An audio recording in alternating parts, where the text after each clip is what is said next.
are you seeing that's really profound in terms of the real change that's underway? I think the first thing to realize is that this is not about millennials. I don't know about you, I'm so sick of hearing about millennials. You know, in truth, the millennials have had a great run. If any of you are watching, you know, I'm not going to rain on your parade because you've got the whole business world trying to make you happy. They're trying to figure out how to give you a fun office, an Xbox, to reassure you that you can't be the boss in 12 months. But actually, the generation we have to really worry about are not this new generation coming into the workforce. It's the kids, especially the ones under 10. Mm-hmm. Essentially, anyone that's been born after 2007 have in some ways had their brains rewired by these unique experiences that they've had in their childhood. What changed in 2007 that changed the world for them? You've probably been guilty of this as well. I know most adults have, and that's, think about it, when you've encountered sometime in the last 5 years a child that was screaming and demanding your attention, what did you give them?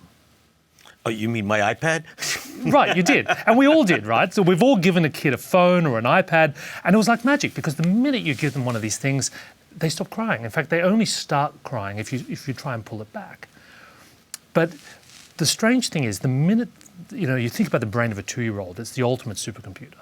And this is the world's most addictive, interactive device. So of course it's kind of remapped the entire structure of their minds. In what way? Well, in the way that they would expect to entertain themselves, the way they frame reality, the way they get information, to the extent that we've assumed that this new generation are just going to be mobile, but that really is just the tip of the iceberg. This is a generation who've grown up having a layer of machine intelligence between them and every experience in the world. So think about it, the way they decide what photos to look at, the way they summon transportation, or they choose what to listen to on Spotify, or what TV show on Netflix. Every one of those experiences now is shaped by data and shaped by deep machine learning. So it's reasonable to assume that as this generation grows up, they're going to expect very different things as customers and clients.